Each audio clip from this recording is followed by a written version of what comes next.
It's easy to look around and notice everything wrong in your city. In this podcast by Every Neighborhood Partnership, join Grace and Andrew as they invite friends, activists, pastors, leaders, and city workers to discover what's good in the neighborhood. Join us for insightful conversations that will encourage you to see your city and its people in a new way.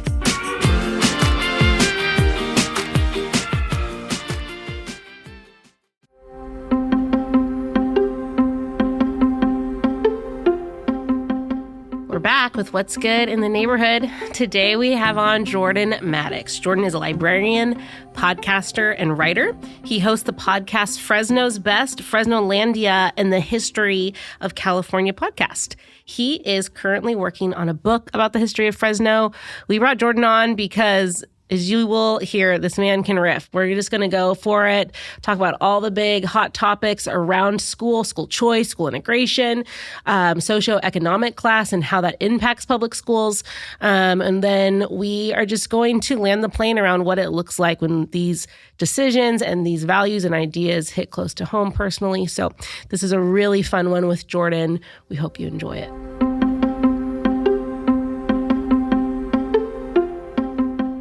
Welcome to What's Good in the Neighborhood. I'm Andrew. I'm Grace.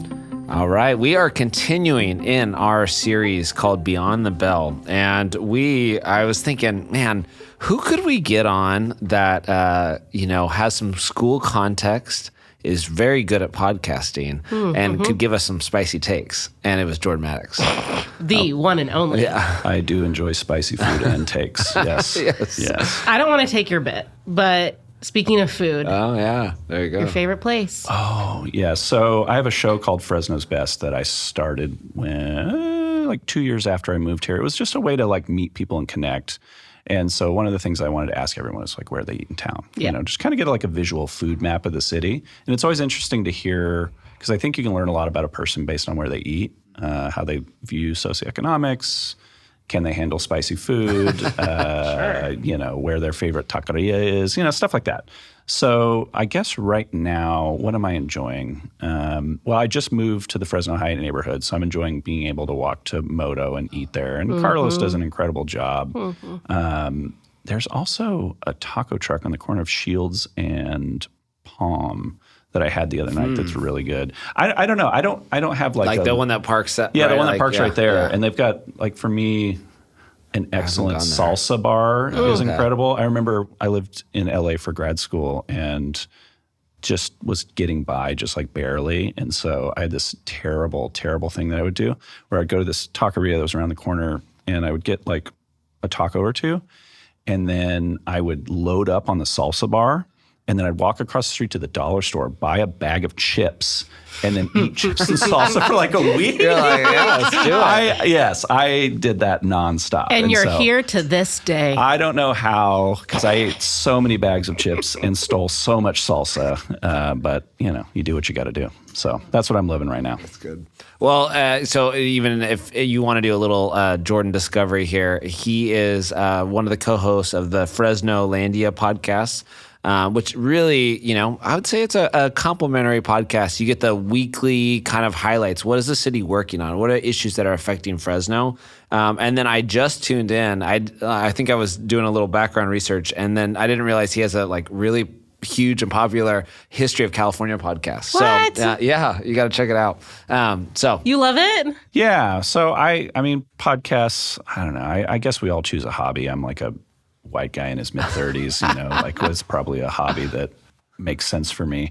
But yeah, I started, each one serves a purpose. So I don't do anything without purpose. The history show was, I'm a kind of an academic, not dropout, but I met my partner in seminary. I went there not necessarily to become a pastor, but more to become an academic of religion. And I met her and she was already halfway through her doctorate, and so I kind of changed gears in my life and decided to just support her, and so dropped what I was doing and the only thing I knew how to do was like talk in front of people. And so I was like, well, I guess I'll teach.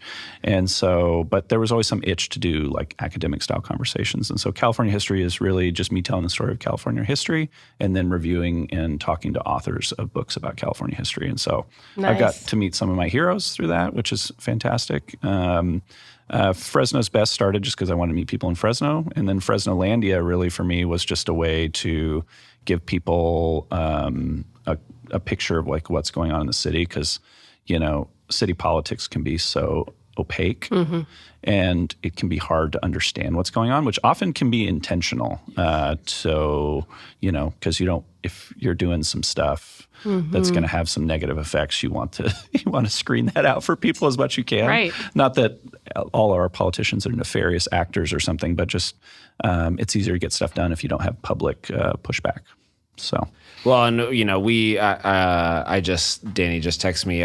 We recently EMP just sent over a little support because I think the work that Fresnolandia is doing, especially in this era of like the bee cutting back, they're doing like actual reporting, breaking stories, breaking inside stuff. So appreciate the work you guys are doing there. So. Yeah. Journalism is changing, and you got to change with it, or you die. Unfortunately. Fun fact and a segue into our conversation. Jordan and I went to high school together. It broke my brain. Me too. And I was ashamed and embarrassed that I do not remember you from high school. You're a little bit older than me. I'm a little older, but, I was also self-absorbed, so I think it's a combo thing going on. I don't remember you either, to be fair, and I was who knows what was happening, but I just love that fact about this. Yes. We won't say where that was, and maybe we should, because it's equally embarrassing. Yeah, so, it's good, in any case. It keeps coming back. Bakersfield, I feel like in the EMP world, Bakersfield's everywhere, though. Bakersfield is, it'll follow you. Yeah. That's the better way. Bakersfield, it'll follow you. Yeah, I think there's two ways you leave Bakersfield, either in a van to prison or on your way to college. I think those are the two pathways. And so, fortunately, I did the latter. But, it is one of those funny things that does keep coming back on this podcast. So for our listeners, they didn't know about Bakersfield. Now they do. Yeah. They've heard about it a lot. So I just recorded a podcast with a writer who's from Bakersfield for the California History Show. And we were talking about what we loved about it. And what we were reminiscing was about both the Crystal Palace closing. You guys know about this. Very sad, yeah. I won't miss the food or the music. I guess I'm. You're not. Wait a second. What am I missing? But we were talking about other things we loved as well, and diner food came up. Where's your guys'? Well, maybe Andrew. Where's your breakfast spot? My breakfast was 24th Street. Okay, 24th. Sure, like pumpkin pancakes, that whole thing. And then like on the west side of Bakersfield, there's like 2 to 3 like breakfast dirty spoons right there on Roseville Highway that are so good. Yeah. Grace, do you have a breakfast place? I go back and forth, 24th and Milt's. Oh, Milt's is good Love too. Milt's. There's also, as just a highlight, there's a drive-through out in Rosedale, and we'd go through it in high school, and we get TBR, which is just teriyaki beef and rice. It was like $6, and they would just fill it up. TBR, yeah. There's good I don't know the name of it. There's such good food there, and I think it gets missed because of the oil derricks and whatnot. But my favorite by far was the Naughty Pine. Great. Yeah, my dad married a couple of the daughters of That's the right owner. across the street from those breakfast spots. Yes. Yeah. And so I think we'd get occasional free breakfast, but I just love the ambiance of like farm machinery, like people that are armed, and like giant floating biscuits in the soup gravy. Yeah. Like, a weird comfort thing. It's hard to beat. Yeah. Comfort trinity. So good. Well, let's chat about what we came here to chat about today. Okay. We are in our series called Beyond the Bell. And like Andrew talked about, we were talking about like these big ideas that aren't just local to Fresno, but are also just across the nation, these ideas about schools. And we all care about schools because if you don't have a kid in school, you're affected still by schools and the politics that surround them. So we wanted to kind of just dive in to those larger topics. So today, hopefully, in this episode, we're going to cover school choice and just this idea of like class and how people decide to choose where they go to school. and then like the socioeconomic factors that surround that.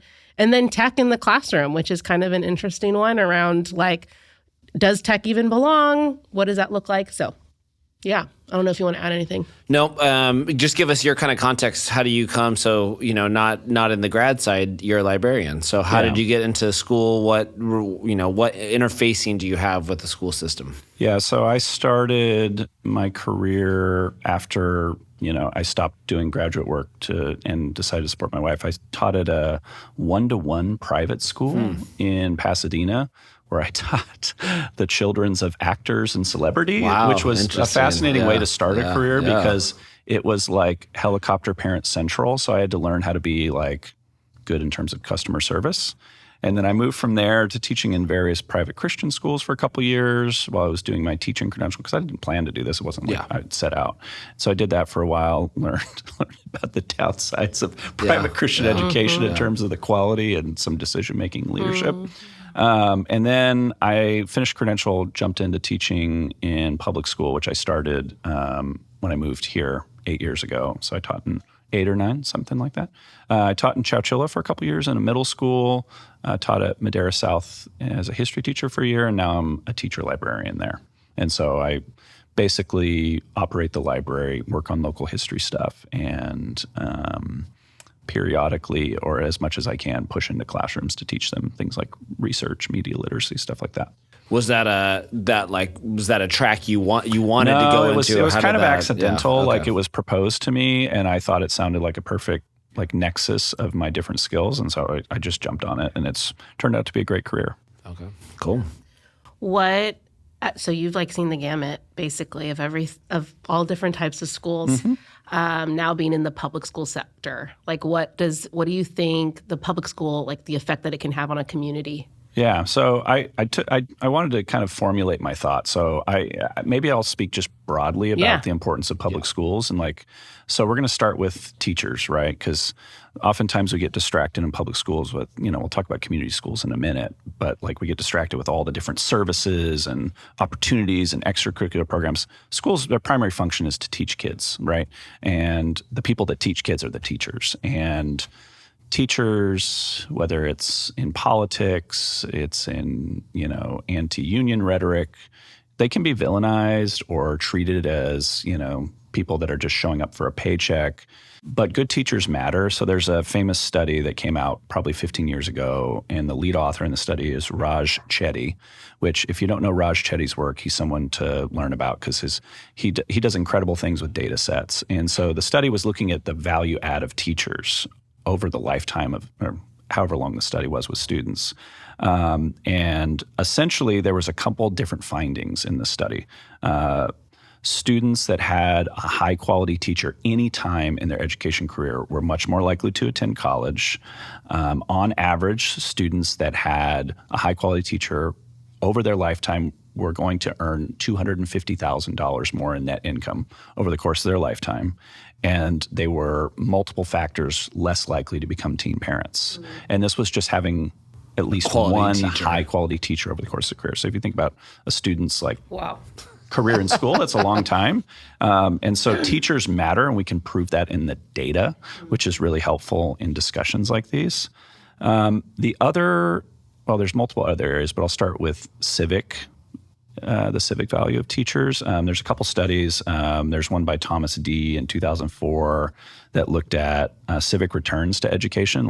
Are people voting more? Do they have a better understanding of government and how it works? And it found out that education increases voting, newspaper readership, and support for free speech. So these are all kind of values of our culture that come out of this. They found another study from 2016 by David Campbell found that states that required civic exams are associated with higher political knowledge. And so when we teach civics, people are more engaged. They understand what's going on. Another one that I wanted to pull up was one Campbell, Levis, and Hess in 2012 that showed that by structuring kids' academic careers around a few different areas, we simulate what it's like to function in a society with different roles, and that leaves kids more prepared for life after school.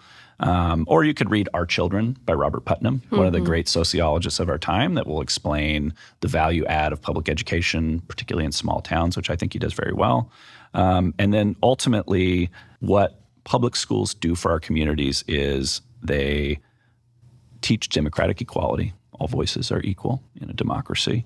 They teach social efficiency, how to, allow us to work together as society, and they help with social mobility. So those are huge factors in the value of public schools. And then the last thing I'll say is around community schools. Some listeners may know that during the 1980s and then following presidential administrations, social services were what's a nice way to say this? Dramatically cut in terms of funding. And so one of the primary institutions that was left was the school.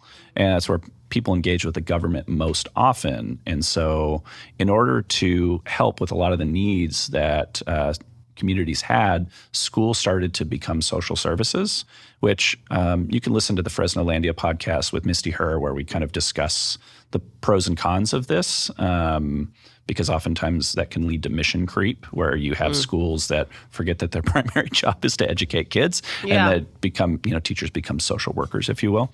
But that is an important function that schools are now serving. Whether they should be doing it or not, I think is a side discussion. But I think it is important to understand that without those social services, schools are forced to do these things, because it's always, and there's a mantra in public education, which I think is kind of shenanigans, but I think it's good for remembering, is Maslow's before Bloom's. So Maslow was the psychologist that talked about the different things a human needs to thrive. And there's some primary ones, food, housing. And then Bloom was an education theorist that talked about how to learn. And so you can't learn if you're really hungry, right? And so schools are doing a number of functions. So I don't know if there's one of those you want to really kind of engage with, but that's kind of, for me, the value of public education right now. Yeah, that's really good. And we're having Darren Person on, or he's already going to have that episode will play before this one, where we talk about community schools. He's the Fresno Unified Community School executive director. Go deeper in the should schools be acting as that function? So, and I think as I interact with it, there's this chart I shared it, and I'll share it again in the podcast notes. But from even the 1920s, right? You go all the way back over the decade. Every decade, we've added on another thing that schools are responsible to do, to, be the primary parent, to be the, we just keep stacking and stacking and stacking. Yeah. I was just having this little discussion with a college counselor who was in my library meeting with students, and she was asking which of the teachers she should pull the kids out from. And she brought up a teacher who I know resists it quite a bit, because, kids are being pulled out for anything. And she was like, well, what I'm doing is really good for the kids, so we need to pull them out. And I said, well, she's doing something good too. So who decides which good is more important? And that's where we struggle, because all these things that we're doing are good, but there's only so much time in the day. So how do you choose which is good? And that's a big struggle in schools right now, because, meeting with your student advocate is important. Going to your history lesson is important too. So who decides? And right now it feels like people just want to abstain from making that decision, because then that would kind of place them in an area where they're taking a stand for something, and that can be a scary thing in a bureaucracy. Ever wondered what makes your neighborhood unique, or how the history of your city shapes the places you love today? Well, now you can explore the story of Fresno like never before, right from your car using the VoiceMap app. Introducing the Every Neighborhood Partnership Drive Tour, a self-guided audio tour that brings your community's history, landmarks, and stories to life. As you drive through local streets, EMP's Drive Tour will guide you with fascinating insights into the people, places, and events that have shaped your neighborhood. Whether you're discovering hidden gems, learning about community activism, or simply enjoying a fresh perspective on familiar places, this tour is a great way to connect with Fresno in a whole new way. So, what are you waiting for? Tap into the Every Neighborhood Partnership Drive Tour today on VoiceMap and get to know your community like never before. Download the VoiceMap app, search for the Every Neighborhood Partnership Tour, and start exploring now. Fresno's story is waiting to be discovered. as you've thought about the like, and you hinted at it a little bit, the demonization of teachers, the tension that we have with teachers in the union, why what's the solution, or how do we continue to have the best quality teachers for the school? Like how does that, the teacher's ultimate like outcome or output being a marker of their success, and these are conversations you're in too all the time. Yeah, that's a tough question to ask, because there's many layers to it, and many areas along the conduit of when a person majors in liberal studies, and then when they're in a classroom. I think one of the stereotypes is that unions protect bad teachers, right? But who hired those bad teachers? The union didn't. They didn't hire those bad administrators did. And so I actually started a doctoral program in education, like a EDD, a few years ago that I dropped out of because I just decided I didn't want to do it. And what I was studying while I was still in it was, how do we select teachers from a pool? And how much thought are we giving to who we select? Because a lot of school districts, they think that, they're just going to take some people that show promise and then they'll develop them. But then when they develop them, I'm not seeing how they evaluate whether that development is having impact. And so it is a really tough question. I don't have an answer at all, to be honest. Yeah, no. But I think what you said there is like, we're quick to hire because we need fresh energy, more bodies. you need more bodies, and then you think, oh, our pipeline's great. Yeah. They're going to become master teachers. That is not necessarily the case. And I it's hard to predict. I used to have student teachers that I would work with, and some of the ones that I thought would be incredible left the profession after a year, and some of the ones that I thought, good God, they are now incredible teachers and leading departments at public schools. So it's really hard to predict outcomes with that kind of stuff. Well, and I think also I don't know even if the answer to is community schools a good thing or a bad thing we can't answer it with a blanket statement either. If we're actually looking at like specific neighborhoods as opposed to a neighborhood across town, which I think gets us into like the socioeconomic conversation of the dynamic between really good teachers and parents, and how do what happens when those two worlds collide, and what does class have to do with it? Do we want to talk about parents? Are we ready to transition to nice white parents? So there was a great podcast a couple years ago that looked at, it was in Brooklyn, right? Yeah. Looked at a school in Brooklyn where you had some kind of wealthy parents merge into a school with their children. And maybe you can, because you just recently listened to it, Grace, maybe you could summarize what transpired after they pushed in. Yeah. So a school that historically had been segregated to mostly Hispanic or Latino and Black students. And basically the white parents, there was only 3 schools that were fairly affluent, and they'd filled them up. They're all still moving to Brooklyn, and so they're like, well, we need a place to send our kids to school. They essentially pick the school because it's on the edge of their neighborhood, but it doesn't have any of the resources or activities that they want for their kids. So they basically pitch to the principal, hey, we'll send a bunch of our kids here, and we'll get the funding for a French program.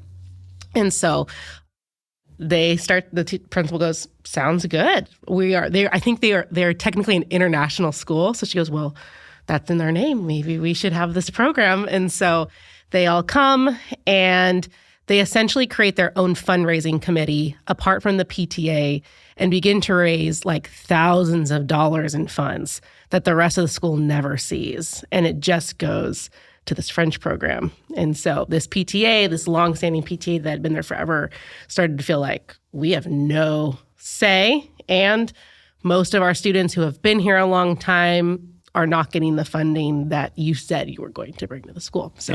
Yeah. I mean, I think that's definitely a parable for our times about like well-intentioned people. Yeah. I did a podcast a number of years ago with a pretty renowned historian, and one of the comments that he made to me is that Americans have no sense of tragedy.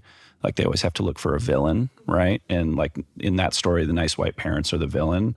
But if you actually dig in deep, you realize that they were just trying to do the best for their kids, right? Yes. And so, but they made mistakes that hurt other people. And, I think oftentimes when we have these discussions, like we want to pick who the bad actor is as opposed to look at how did this happen within a system?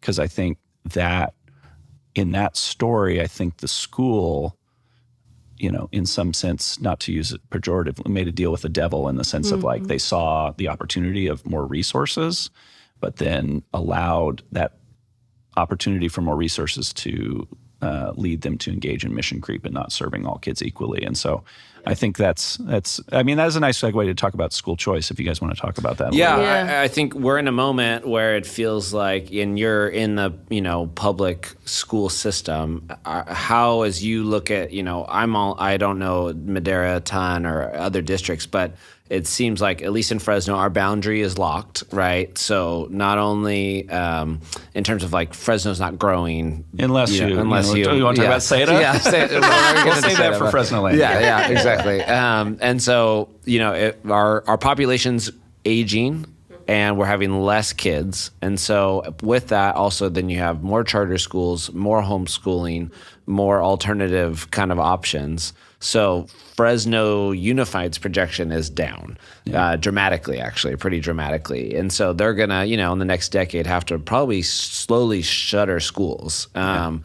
As you think about school choice, like how is that affecting the district? How do you see all the choice out there? Is it undermining even your own career? We love choice. Yeah. We love choice. I need a bunch of choices when I'm in the candy aisle. We all need choices. We like choices, but choices. But it's kind of a new idea, right? Like, especially in schools, the fact that you can be able to like pick and choose what public school your child can go to. Let's go back to the beginning, right? So there's a very famous essay in 1955 by Milton Friedman, who's a conservative economist. Now, do you guys know what happened the year before in the United States? This is a school choice discussion. 1954 in the United States. Integration? Yeah, Brown versus Board, right? So the following year, Milton Friedman penned an article that basically it was a manifesto in favor of school choice. And there was a couple ideas here. One, education is in the public interest, but maybe the government should just fund schools and not operate them. This simple idea that if anyone's worked in government, it can get sclerotic at time. But that's actually built into the system because you don't want a government that's going to skip over people or break rules because it serves everybody. And so by necessity, government has to be a little slow in its processes. And so, but he saw that as a downside to schools. And I see it. I work in the bureaucratic element. When I have to fill out 25 forms to order a textbook, it can be frustrating, right? Because it means you can't do the thing you want to do quickly and you can't innovate quickly. And so I understand that. He also introduced this idea that neighborhood schools are a monopoly. So if you think about, where you're going to read this article. Yeah, you're going to think about where you're going to send your kids. If there's one choice in the neighborhood, that school doesn't need to compete for your children to come there, right? To get the ADA for your kids. And he argued that competition, either within a neighborhood or a city, would increase efficiency, it would increase creativity, all those kinds of things. And then he even argued that this would be better for everyone, increase equity and access, because people could pursue the schools that they liked, right? So this is all great in the abstract sense. And this ultimately led to the development of charter schools. Charter schools are government schools but have less stringent rules attached to them so they can innovate and try new things. Often this turns into like teaching to tests, so they can bump up, our kids went into these colleges, there's great schools, KIPP academies. I don't know. I've heard positive things about them. I'm not as familiar, so I don't want to speak on that. But basically what happened after that, after charters started to become a thing, school districts saw the writing on the wall that they were going to lose kids. And so then they developed magnet schools, which I don't know if you guys know this. Magnet schools were actually originally created as part of the desegregation efforts in the 60s and 70s because our housing is so segregated that the magnet schools were a way to connect kids from different neighborhoods. They'd be like right on the line, right? On the borders. Yeah. And so in the 80s and 90s, districts just pushed more and more magnet schools to compete, so the mission of them changed. But then this led to the problem that we're going to talk about, which is called, and this is an academic term, opportunity hoarding. Opportunity hoarding. What would you guys guess that means in this context? Well, I think everybody's competing for a scarce resource, and then they typically are going to navigate or push to the edges of opportunity, where wealth and access are. Yes. So the academic definition is privileged groups maintain advantage by monopolizing access to scarce goods while blocking others, which makes sense. And that's essentially what we have in a lot of magnet schools. And the ways that parents are able to do this is through information gaps, right? If like families don't know how to like apply to these schools, or it's unclear, or it's not well publicized, wealthy parents that have the know will get in there. Obviously, transportation barriers. I was talking with some friends whose kids go to Bullard Talent, and they were telling me that they have to drop their kids off at 9:20 because it doesn't start till 9:20. And I was like, good God, what insane person created this? Like, how are you going to work? Like, because what does that assume, right? You have a parent home at 9 o'clock, right? So you assume kind of a Leave It to Beaver family there. You have admissions criteria. Those can be stringent and complicated and hard to understand. It's also a way to gatekeep too. And then the social signaling is what a lot of these parents are after, right? They want their kids to be at Baird or Bullard Talent or whatever. Full disclosure, my kid's at Baird. It's fine, Before we started rolling, I said, like, this is, like, I see this on full display. Like, it is, I live in the Tower District. It's on full display that this is a... like the school, we were talking about how the school is very diverse racially, but it's not diverse socioeconomically. It's a middle upper class school. Just by the barriers. You look at the parking lot. The parking lot's always the answer. Yeah. What cars are in the parking lot will tell you who this place is for. Well, and we were having a conversation a few days ago about like how some kids will get the tap on the shoulder for GATE program or for a specialty program, but other kids won't, but they have the same grades. So that opportunity hoarding that you're talking about getting access to resources that maybe not all kids could have access to. Yeah, or and it's that kind of weird dialectic between you want what's best for your kids, but sometimes if you allow that to take over, then you hurt the community. And I don't necessarily think that's on parents to fix that. I think it's on the school system to hold their ground, and we'll talk about that one second. But what does this do to the rest of the schools? I think that's a bigger question here, because those kids at Baird are fine, right? Yeah. But what about the kids at the surrounding neighborhood schools, right? And so there's been a number of studies that looked at school districts, one in Virginia,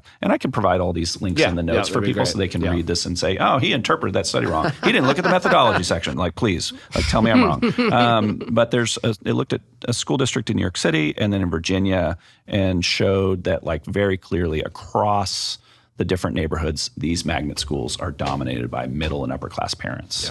And so what does this lead to for the rest of the kids? It leads to resource capture, right? If parents are in a certain school and they want more programs there's a limited pool of resources, so they're going to pull those out of the other schools, place them where their kids are. It leads to segregation, obviously. I mean, socioeconomically, but, certain socioeconomic status and ethnic categories can be correlated. And so you might have some ethnic segregation. You might have some socioeconomic segregation, which hurts your kids ultimately because they don't know how to engage with people who are different, which is part of public schooling and why we do it. It has effects on school quality. Teachers want to go where the kids are that are, have parents that want to be engaged. I think that some teachers do learn that living a life of helicopter parents is not ideal. I learned that pretty quickly, working in that school I described where I was dealing with actors' children. Those parents were difficult. And then there's opportunity costs for our low-income students. They're not going to get the same opportunities that other kids are. And, a lot of these schools are then protected because those same parents that can go to Bullard Talent at 9:20 are also the ones that have the time to go to the school board meetings and whine and complain. Right. And so they reinforce this through their behavior. And I think it's such a big problem, and I don't really know what the answer is other than the school district saying we're here to serve all kids and holding to that. But a lot of school boards, they're political institutions. A lot of these people that join school boards, they'll tell you, I'm doing this so I can do that. it's all a ladder. And it breaks my heart because in my mind, you being on a school board is equal, if not more important than other political positions, because increasing the educational value of our country is what we need to do right now. And so it's really hard. How do you think about it as a kid in a magnet school? Oh man, it's hard. Well, the other sneaky thing I was thinking, the electeds in that system also go to those magnet schools. Yeah, they do. So then that's where I actually have the conversation. Like you can have the conversation with the board member or the city council member actually at your school. Oh, that's convenient. Yes, it's so convenient. So being inside it, I'm like, oh, this is a weird. I think it's speaking out of both sides of my mouth, right? So I think that's how I feel with these choices that that are put before me. I have our two lower younger kids are at a charter school downtown, Kepler Neighborhood School, low income, 98% low income school. It provides some, options in terms of smaller class sizes and some unique things there. But our kids are not challenged. They are by far the most advanced in every class so far. Not all my kids maybe, but so far everyone is. So as they're getting to 4th, 5th grade, we're just realizing like if they're going to be pushed in their education, it's not going to happen at this school. And frankly, it's not going to happen at their local elementary school probably. So the rigor is like one of the challenges that I'm like, why is that a thing that all of my kids cannot be challenged at whatever school they would go to outside of going to a higher advanced school that is going to challenge them? Like, so whether it's because we've settled at an early age to be like, this is all we expect of these kids, a third of our kids are on grade level. So if a third of our kids are on grade level, they get their homework done and the teacher's focusing on the other 2/3. And that's just like the sad reality. So then living in my broken choices as a family, my wife and I are like, man, we would love thinking of extra resources that get poured into the school. I don't know how they do it, but Baird has music every day. It is a pickle, what you're describing. So if you think about, I remember my last year teaching, I had one class where I think I had 8 students with IEPs, 3 with 504s, 10 were English language learners. There was at least 6 or 7 high achievers. And there was all 40 of them in a tiny classroom and I had to teach, right? So like that kind of juggling just means that you're going to do a bad job with everybody generally. And so you just kind of make choices. And it's, but at the same time, do you want your high achieving students segregated from students with different abilities? Mm-hmm. What does that teach them about life? Well, I was just going to say, like in the podcast, Nice White Parents, she interviews a lot of parents that like in the 60s when they were pushing for integration, that these parents that showed up to every board meeting that wanted to integrate those schools, she talked a lot about using the word diversity, like they really wanted their students to experience diversity. And then where did your kids go? Oh, they went to a different school.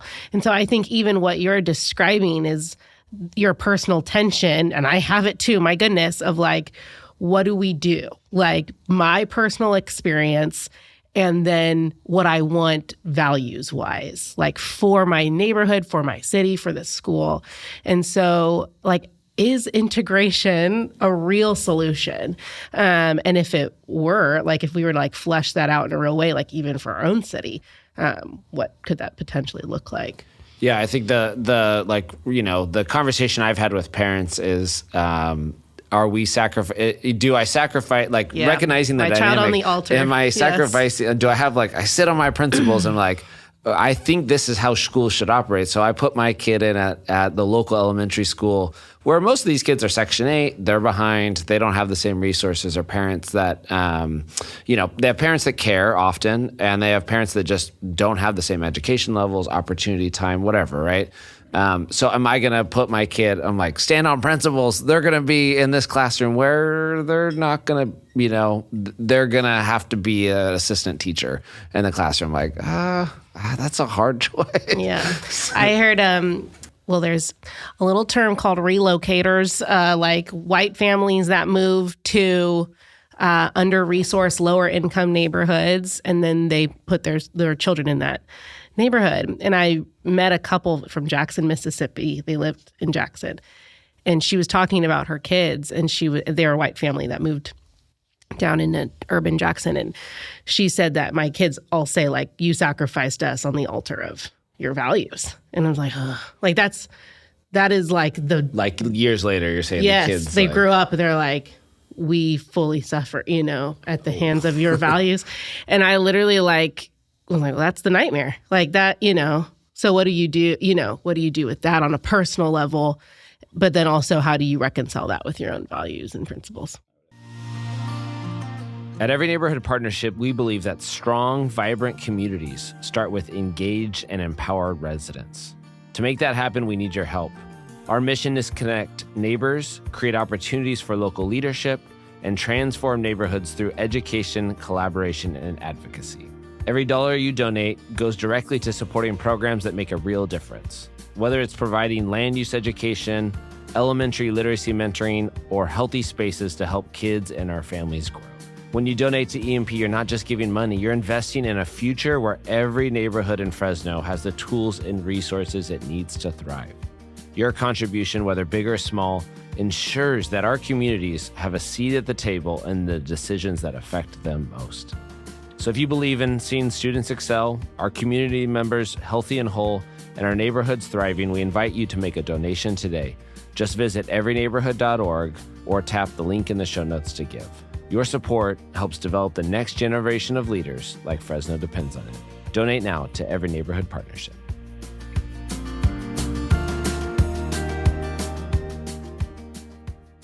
So kind of, you mentioned it in a conversation, a lot of our schools is a function of our housing. Yeah. It's not that like we have made this grand plan for what would create the best thriving city and environment for our kids. A lot of it is a function of the cost of housing, where housing was put, how quickly we've grown, all these things. Tell us a little bit more about zip codes, housing, education. What's the overlay of those things? Well, historically, schools have been funded through property taxes, and higher income or higher value homes have higher property taxes, or they accrue more money, and that leads to variability in schools, right? Now, the response to this difference is busing, right? And this is something that started in the 1960s and 70s. It was a way to kind of bridge this gap. So sending kids to places that didn't correspond, because our cities are just segregated by, by the price of homes. Like, it's just what it is. And, that's a way different, more complicated topic that I'm not qualified to, chime in on. But busing didn't work. Mm-hmm. I think we know this. It was resisted by well-to-do families. I remember even in Bakersfield growing up, my parents would say, I went to Earl Warren Middle School, and just funny. And my parents mentioned something about different kind of kids being on buses, and not a super pejorative way, but just kind of probing out of curiosity. Historically, what's happened is people have avoided busing kids in because they think it's going to decrease the quality of the schools. So they've fought this through different ways. And there's a good thinker to think about this in terms of not just like these parents are racist, but in terms of how institutions work. And there's this guy, Albert O. Hirschman, who had this great book called Exit, Voice, and Loyalty. And it kind of brackets pretty well what we're talking about. We had a lot of families just move. Think Clovis, right? White flight, pushing out of the places where the busing could happen by just going to a school district where that wasn't available. Right. And then you had fighting, right? People going to school board meetings. And then you have kind of a third category of people that just are, the parents that you described from Jackson that just wanted to stay there and then, just hope for the best. And so I think it is something that parents have resisted. It is, I think, the only option at this point, because we can't fix the housing market and fix housing as a problem in this country. But it traps us. And magnet schools were part of the solution, but we saw what happened to those. There's all this kind of like educational arbitrage that's going on, where people are just trying to figure out the ways to skirt regulation, the ways to make sure their kids get the things that they need. And so I would love if our schools were more integrated socioeconomically, but parents have made it clear that they don't want that. Yeah. I mean, not that I don't know. Maybe they like it in theory. Like they wanted it. Yeah. But Everybody likes it for somebody else's kid. Yes. You can say a bunch of things. You can virtue signal all you want. Right. But your choices are your beliefs. Yeah. So for parents, like, I don't know any district, is there any conversations where that's getting any traction or? It's hard to say because it's not really even right now we're not to jump into the next category. We're dominated by technology and literacy, and reading levels, and there's been major changes recently in trying to bring back phonics and more structured scientific science of reading. So there's all these other subjects. This is kind of I don't want to say it's moot, but I think that kind of idea that we can tackle that problem is probably perceived to be too big of a thing to tackle. So yeah. I think that we can, head into tech. This is the fun part. Let's talk about tech. And you're in the high schools. You're seeing the people and the kids. Yeah. So what do you see? They sent me a question, Grace and Andrew, beforehand, and that I'm going to deconstruct because I'm a teacher. So the question they kind of sent me was, do you think banning phones at schools is realistic, or do we need to teach students to self-regulate? So banning is realistic. Oh, that's the first thing I'll say, because I work in a school district that has done it. Awesome. So they moved to pouches this year. So kids arrive at school, they're given this hideous cloth pouch that they have to slide their phones into, and then it locks, and the only thing that can lock it is like a magnet of some kind. So that banning is realistic, but there's a difference between banning and compliance, right? And so we're already seeing the existence of burner phones, iPods going in there. Kids are smart, right? They're going to figure out the ways to get the things that they want. And so the second part of your question is, do we need to teach kids how to use phones? And then this returns us to the conversation about choosing between the goods, right? Mm-hmm. I don't feel qualified to teach them how to use their phones appropriately. Mm-hmm. And I think your average teacher has a host of curricular goals that are not related to, I want to teach this kid how to use his phone well. And so the idea, it's a pipe dream that teachers could really have that impact. And my understanding is that's parent responsibility, right? You're buying this device for your kid that's destroying their internal life. And so you take on responsibility for that. Boys are on there games and porn. Girls are on there looking for opportunities to either be bullied or bully, not to make broad generalizations, but that we see in the data in terms of mental health effects. Obviously, the big book that came out last year is The Anxious Generation. That book, Jonathan Haidt, had a major impact on schools and decisions. I think it's instrumental in a lot of the bans we're seeing. But what we know from science as well, and I'll link more of the studies here after the podcast, but whether a kid has a phone or not at school, their brain in large part has already been mapped by the phone. Once you reinforce a behavior, just like Pavlov's bell, you don't need the bell anymore, or the food rather. You need the bell. You need some kind of notification. But kids these days are struggling to focus. We're teaching smaller and smaller chunks of writing for them to read, for reading comprehension development. So their attentions are already fragmented, and now it's just about what to do about it. And so, but as you even push in, are you trying to, how do you do the dance of are you pushing against it? Are you embracing, I love it. AI and all this other stuff? I embrace it 100%. I think the phones are more complicated because of social media. But in terms of teaching kids about technology, we have to. Yeah. I mean, Florida has already created a statewide AI curriculum. It's already been embedded in the work that teachers do in China. They're really pushing hard on AI. So, we need to teach kids how to use it. And I love AI. I use it constantly. Everything I've said today was generated by AI. It is such a useful tool, but it's also complicated because just like a kid telling you, I'll just Google something and then whatever I find is the answer. AI is going to give you an answer that's been generated from all the research that it's done, and some of that might be accurate and some might not be. Right. And so I think you have to be a literate adult to use AI well, and we're not doing a very good job of creating literate adults. So, that's the challenge, I think. Yeah. So the technology is kind of really just it's about technology, but it's not about technology, if that makes sense. Yeah. The actual discussion. Yeah. What I think has been an interesting, we've been hitting on like these income and income barriers and then how districts are responding. What it does seem like though is you have like using Fresno Unified as an example, the schools I see besides, Madera, but like the leaders of the anti-phone movement were like private schools. Was where I feel like it started. Yeah. They had more latitude to make decisions. Is that how you'd see it? Because then Fresno Unified's like get a laptop in every kid's hand. Yeah. Well, these school districts make partnerships with some of these big technology companies, and they don't want their kids to be left behind. But if you go down south and go to your Harvard Westlake or whatever fancy private school, you want to find kids are doing rote memorization. Mm-hmm. They're studying Latin.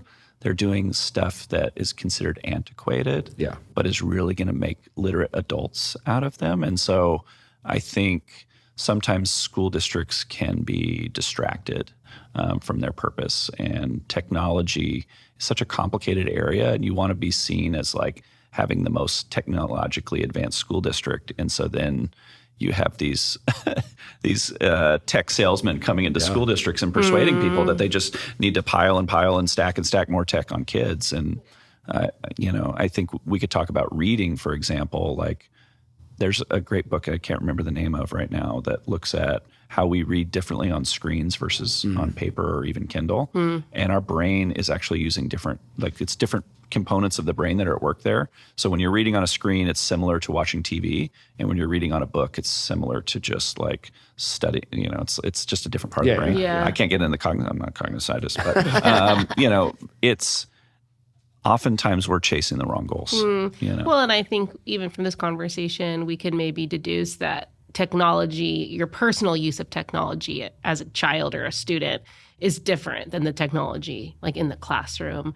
And the responsibility falls on different shoulders based upon what conversation we're having. Yeah. A lot of adults sit at home and swipe, and what do their kids want to do? They're mimetic creatures. They just want to do what their parents do. Yeah. It makes sense to me. And so it's like I'll periodically have parents reach out to me and say, I want my kid to read more.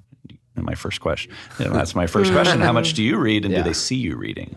Because kids they love you so much, and they just want to do the things that you do, right? Until you tell them not to do something, they want to do the opposite of that. But, I have a 14-year-old, and we just got him like a Bark phone, so he's got his first phone. Has a lot of limits, but I'm like, oh, dude, this is like really, I'm annoyed by watching him use it, and I'm like, oh, dang it. He's doing what I'm doing. It's what it is. There was this kid He's putting on a podcast in his headphone. Oh, that's what I do all the time. Yeah. He's creating that separation so he can become an adult. Yeah. No, totally. The funniest one I saw was a kid their parents gave him like an Apple Watch exclusively that had like cell service or whatever. So they would do all these like secret agent phone calls. And I'm like, that's great. Yeah. Because you can't really look at this thing. I mean, it's not very exciting. I could do like a little snake game, but like there's not much I'm going to do on there. Yeah. Definitely not going to be on Instagram. Yeah. Totally. I love it.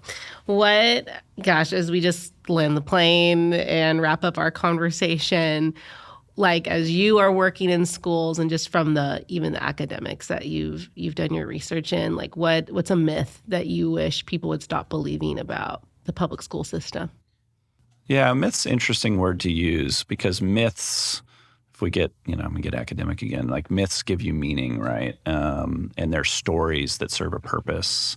I was struggling to think about one of those. One of the things that I hear a lot, and when parents talk to me about schools, is they spend a lot of time telling me what schools ought to do versus what they're able to do. We live in public schools in just this labyrinth of like legal requirements, ed policy, school district policy, site level policy, and we're trying to give everyone the things that they need, but we are also having funding cuts and all sorts of things. And so parents have a lot of high expectations, which I think is completely valid, but they need to understand just because something is seemingly what a school ought to be doing doesn't mean they actually have the resources to accomplish that. Now, there's gradations to this, right? Like if your kid's IEP is not being serviced correctly, then you have a legal right to go and make sure they do that. But saying that, like, I want one-on-one time with my child in a particular classroom. Like, the funniest was one year I had, that same year that I was describing before, where I had a lot of students with IEPs in that one class. All of them had the requirement that they had preferred seating, but there wasn't actually the square footage to get them all the preferred seating. Wow. And so I was like, well, I spent like a day like trying a grid layout system to try and figure out how to give them all preferred seating. And I remember an administrator came to my classroom and like, oh, you haven't given the kids preferred seating. I'm like, where do you want me to put them? And so he recommended putting like a layer of kids behind me and a layer of kids in front of me so I could just kind of turn. And I was it's so sometimes you get that kind of like absurd reality that there's just no way you can do it all. And so I wish parents, instead of complaining, they'd get involved. And not in the go to a school board meeting and scream involved, in the like go to your teacher. What do you need to help do your job better? Yeah. Because teachers are not compensated well. They're overloaded with work, and they're often pressured into doing more responsibilities beyond class time. And, so give them a break, help them out. They want to do, generally, most teachers do not sign up. Can I use profanity? Yes. Yeah. Most teachers do not sign up for a job with a shitty salary in a shitty classroom. Not that all classrooms are shitty, but sometimes you get into those, and do all that just to get a paycheck, quote unquote. Like, it's absurd. It's totally bananas. But, people get confused with political rhetoric these days, and they forget, you can look up my salary. Go to Transparent California. Right. You can see what I make. You can see what your teacher makes. Mm-hmm. Like, next time you're complaining about a teacher, go to Transparent California and look up their salary first. Yeah. And then think about what their responsibilities are. Please. Good. That's really good. John Block, who wrote a book, Abundant Communities, it's a guiding, he's one of the co-authors of Asset-Based Community Development, or major thinkers, that has really influenced GMP, is the framework that we've moved as a society is to outsource to institutions. And I think what you're naming is that impulse that we have is instead of it's a we, and I am responsible, that we continue to say, well, it's the medical field's responsibility, it's the education field's responsibility, it's the business. And what we do is we give away our power and we give away our influence, and then we also then are not held accountable or responsible for all of our stuff. So as a community, that asset base that we together get to redefine what is possible and what we're capable of, while holding institutions accountable to what they can do, and what they are legally responsible to do. But I think that's part of what our work is to put the power back in the people's hands to do the work. And that's a great work that needs to be done. Yeah. Thank you so much, Jordan. We're really grateful that you came on and we got to ask you all the things. And check out his podcast. Yes. Yeah. Where can people find you? What's the best way to hear more about what you're doing? I've got a basic website that jordanmattox.com. That has a few things. You can find all of my podcasts, History of California, Fresnolandia, Fresno's Best. And then I actually have a religious show that we didn't talk about called The Return. I'm not a practicing religious person at this point in my life, but I see the value in religion. And so there's a local pastor, Dustin Mattox, and we have the same last name. Yeah. He's D's, I'm T's. And we've done about 6 or 7 episodes. We're kind of slow rolling it, but essentially what we're looking at is, why do people leave church, and are those reasons good? And what does it look like to be involved in religion again after you've lost it? And I think it's an interesting discussion, because a lot of people don't know what to do when their kids go to college and they say, Dad, do you know who Foucault is? And you're like, damn it. Like, now I have to do all this, and those liberal college professors, and it's like, no. Yeah. What happened here is that you didn't give your kid good reasons for why they should believe things, and they went to a place where people wanted to engage with those things, and they didn't know why they believe what they believe, and they're figuring out for themselves. So, maybe do a better job as a parent, there. But, it's definitely not on them to explore, and also, sorry, now we're going on this whole thing. Now we're going on this whole thing. Hey, we're teeing it up. There's a number of people that have pushed me on the podcast, and it's essentially what they're challenging, and this is a central idea of religion, is like, if you believe that God is sovereign, which is just this concept that God is in control of things, you shouldn't worry about when your kids are on a journey.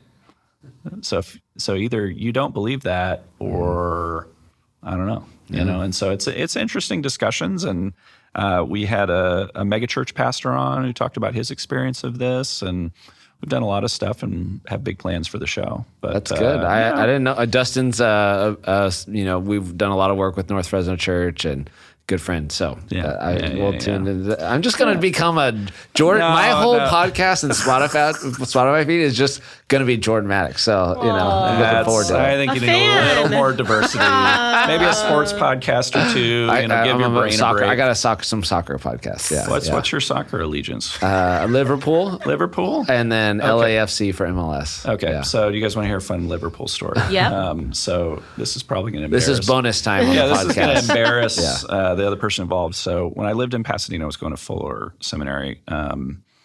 There's a certain man, Gabi Ramirez. Do you know Gabi? Yeah. Okay. Oh, yeah. So he's a super Liverpool fan. Yeah. He was like aspiring musician. I was a graduate Good-looking student. man. Yeah, he's a beautiful man.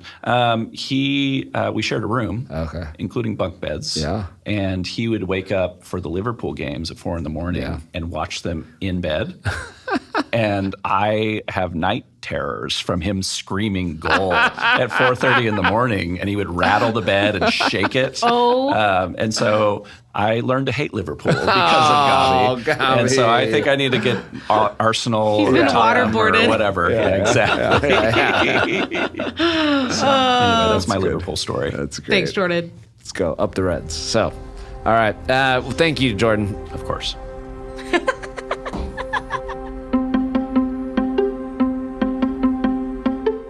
Thanks for tuning in. If you want to find out more about EMP, you can visit us at everyneighborhood.org or follow us at EMP Fresno. Every Neighborhood Partnership and this podcast exists to activate, equip, mobilize, and transform here in Fresno and beyond. If you liked what you've heard, please share and review what's good in the neighborhood wherever you listen. We'll see you next time.